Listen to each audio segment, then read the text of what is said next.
Daniel here for Tabletop for One and my 5 after 5 solo preview of Stars of Akarios.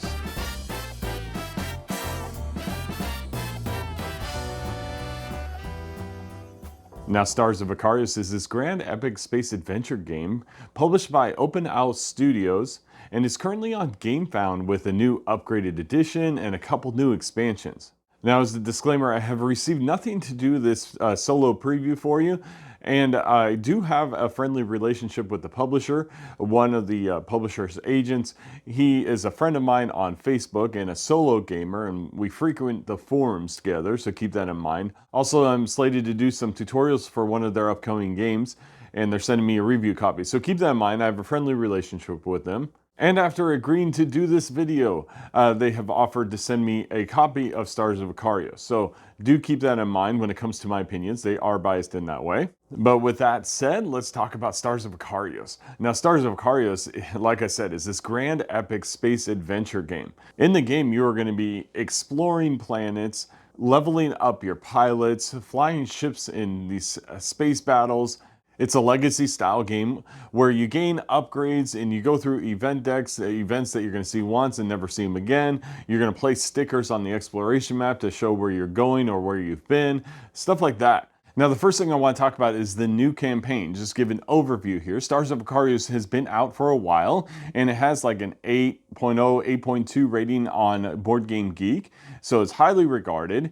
And now they have this new reprint that is a 1.5 version of the game where they have upgraded and balanced out some things and given some replacement stickers. One of the main issues is the basic action of repair allows you to do a hull or shields, whereas I think the original one only said hull on it, so you could only repair the hull. So that's a nice little balancing issue because I was wondering about that self when I was trying it out. So they offer an upgrade pack. They also offer up some new expansions, the drones expansions and the battles expansions. And of course they have miniatures and stuff like that. Now I do want to tell you that the upgrade pack will be available in PDF form. So you don't necessarily have to get the new cards. You can just get the new information and use that information as you play. And the next thing I want to talk about is the production quality. Now, I have not experienced, the actual physical components of the game, so I can only speak in a limited way because I played it on Tabletop Simulator, and so I could see how things would work because they have dual layer player boards, and those are great for all the tracking cubes and for slotting in the cards and the tokens and stuff like that. And then they have these game trays that house the pilot, the ship, the cards, and all that stuff to keep it organized, and that looks fantastic. And so all in all, from what I've seen on the campaign page and within Tabletop Simulator itself, the production quality looks great, although again, I haven't actually touched the components to see whether it turns out as good as it looks. And so let's talk about the gameplay. And the one area of gameplay that I want to talk about the most is the space battles. See, you're going to spend a lot of time doing the battles, and on the battles you have your turn, your pilot's turn, where you're going to roll dice, assign those dice to do various abilities or maneuvers or repairs and that sort of thing, trying to accomplish the mission at hand. Oftentimes it's destroy the enemy before it destroys something. So you're trying to maneuver around a map and get in line with the enemy. You actually have to take into consideration the fact that you have to have your ship rotated in a specific direction to make sure that line of sight remains true, or to make sure that you're not at a disadvantage where you're being flanked. Or you're trying to get in behind the enemy and try to make sure that you can flank the enemy and have an advantage when it comes to attacking the enemy. And so when you attack an enemy, you assign dice to one of your attack abilities. You have basic attack abilities, and then you have special weapons that you can use. And each of those abilities do different things. They could be a stun gun that does a minimal amount of damage, but it prevents the enemy from being able to act. Or you have, just straight up damage that can hit one target, or you have area effect damage that can hit multiple targets. And it just depends on how you assign the dice. Now, each of the special weapons and engine cards that you can use that give you special abilities, like the engine maneuvers, they have a limited amount of supply. So as you use them, you'll tick down their supply, and then later on you can gain their supply by doing a resupply kind of ability. My particular pilot had the ability to resupply but you had to take a hull damage. I guess it was kind of like, all right, we're going to scrap part of the hull here to resupply the weapon or the engine ability that we're using. And so it was very interesting to, try and manage that. Now, the dice rolls themselves, you're at the whim of the luck of the die, but on the dice, there are wilds. There's one called stress. And so you're able to use the stress die as a wild die, meaning it can be for fight or maneuver. But when you take the stress, you got to move up on the stress track. And as you move up on the stress track, when you hit certain thresholds, it's going to cause a detrimental ability. It kind of limits your ability, or makes you focus in, like have tunnel vision, stuff like that. And so you have to keep that in mind. Using the stress is great, being a wild, but you may not want to use it because of that. And so there's a lot of good decisions here. I love the combat. And I'll talk about this more in the ease of solo play, but it scales really well at one character, and I think that's fantastic. Now, the exploration phase, where you're exploring planets, choosing which planet to explore, moving across a grid, having to, pause, you roll a die to actually, determine whether you encounter an event or whether you take damage or stress on that voyage, because, things might happen. You never know what might happen as you're traveling through space. You might hit an asteroid field and cause damage to the ship, or, maybe there's emotional issues on the ship and it causes your pilot stress, stuff like that. And so you roll a die and then you go to the planet and then you explore the planet. And so it has this interesting thing where you're choosing where to explore, doing different tests like intelligent tests and strength tests and stuff like that. And each of your pilots have different abilities. And so there's a lot of cool things to do there as well. And so there's this intricate system of exploration and space combat that really work well together. But let's talk about the ease of solo play. And so the ease of solo play, in a game like this, you kind of expect that they would require you to play more than one character to play the game. But the game actually scales down to one character. And I think that's great because it gives the option for people who solo play to play one character if they don't want to play more. Now, I do think that playing more is better because some of the ship abilities affect multiple ships if they're within range. And so that can be really beneficial, and you can have these good combo actions and you can support each other and play off of each other. And then, of course, in the exploration phase on the planets, you can kind of go and do different things with different characters. But the fact that you can still just use one character and work your way through is fantastic, and it makes it very easy. Now, the rules overhead, on the other hand, it is going to be a little bit difficult to learn all the rules. There's a lot of edge cases, there's a lot of situational things. Learning the ship movement, learning the enemy movement can take some time. However, with the enemy's turn, it's actually really good because what you have is you have a specific deck for each different type of enemy, each different type of enemy ship, right? And so what you do is you flip over a card for that enemy on their turn, and then you follow this little, priority chart of what the enemy is going to do. Is it going to maneuver first, or rotate first, attack first, or so on? And you follow this little branching path through. It's just a small branching path. And it tells you, if it doesn't maneuver, exactly how it's going to move. If it doesn't an attack, where it can attack, and how much damage extra it does. And so you just follow that through, and it's very simple to run.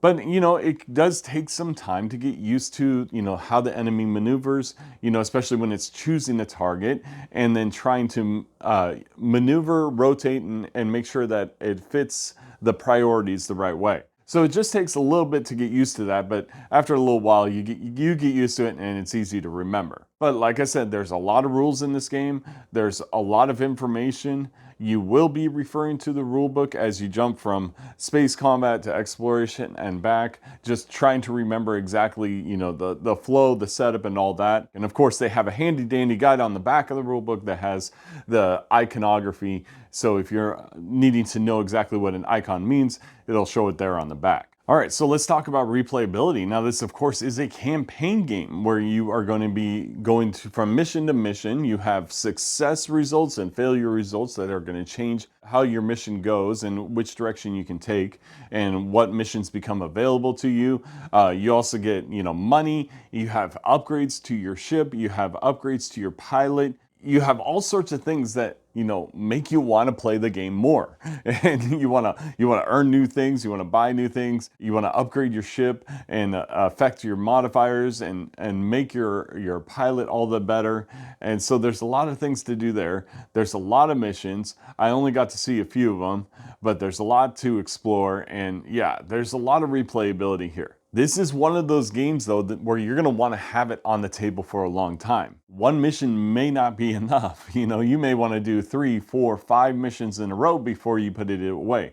And that really benefits the replayability, because it's one of those games where you just want to keep going. You just want to see what's next and what can I upgrade next and how's the story going to unfold. Now, I didn't particularly find the story compelling, at least what I experienced so far. Hopefully later in the story it becomes more epic and more compelling, but for me, it seemed like a decent story, just nothing spectacular at the beginning. All right, so let's go on to whether or not I recommend backing this game. See, right now, you can back the 1.5 version of the game.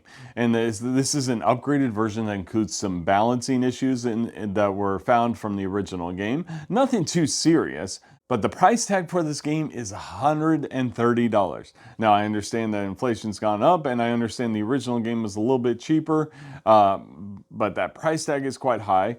And so you really have to take that into consideration, especially since you can buy the 1.0 version right now for less expensive. And so definitely keep that in mind. Now, of course, you could buy the all-in that has miniatures and everything that's over $200, but I really wouldn't recommend going down that road if you're just getting into the game right now. If you're just getting into the game right now and you really want to buy this game, go with the base version. I think that is your best bang for your buck, and it'll let you know whether or not you enjoy that system and want to expend more money on the expansions, because we'll talk about the expansions here. See, I played the Battles one, and the Battles one, I love it. See, the Battles ones are just standalone space combat. I just really love the space combat in this game. And so the standalone, it changes combat in a way, because what you have is you have this market of cards that you can buy upgrades for your ship from while you're in this battle. And it has this interesting mechanism where it changes the supply. Remember that the supply was used to, whether or not you can use your ship abilities. Instead, in the Battles expansion, you have a supply that starts out on turn 1 as 1, and then turn 2 it goes to 2, and then turn 3 it goes to 3. And so you have this progression of getting more and more supply as you go, and you're able to use the supply as credits to buy upgrades to your ship while you're fighting. And so it's really interesting. It has this fun, upgrade as you go kind of battle. It's just epic, and it comes with a whole bunch of different scenarios. See, it has one of those spiral bound fold out maps, a big map that has a different scenario on each map. And so you have a whole variety of things you can do, and it's a lot of fun. But as much as I enjoy that, once again, I'm not going to recommend it if you're just getting into this game. I would only say go with the base pledge. This comes on the heels of having just posted a video about not buying expansions. And this is one of those things where I'm going to say, play the base game first and see if you enjoy it. If you enjoy the combat, if you enjoy the story, if you enjoy the lore, and if you enjoy how the pilot systems work and everything, then by all means later on buy the Battles expansion, because that has some excellent space combat. Now let's briefly talk about the drones. I didn't get a chance to explore the drones, and so I only know basically what you know if you just research it yourself. But the drones have these interesting abilities that overlay on your pilot board, limiting whether you can have a weapons slot or an engine slot, but it gives you a whole new ability where you have these drones that aid your ship, aid in mobility or in attacking and that sort of thing. And so it's a really interesting idea, and I really like the idea of it. And it has its own drone die that you roll and activate and stuff like that, and its own supply. I really like the idea of it. It's not something, though, that I would recommend getting right away. And so there you have it. That was my 5 after 5 solo preview of Stars of Akarios and the 1.5 edition, as well as the battles and the drones. This is published by Open Owl Studios and currently on Gamefound. There's only 2 days left to back the game. I'm sorry I'm late to the party here, but yeah, there's 2 days left to back the game. Feel free to ask me any questions in the comments below. Anything at all, I'd be happy to respond to.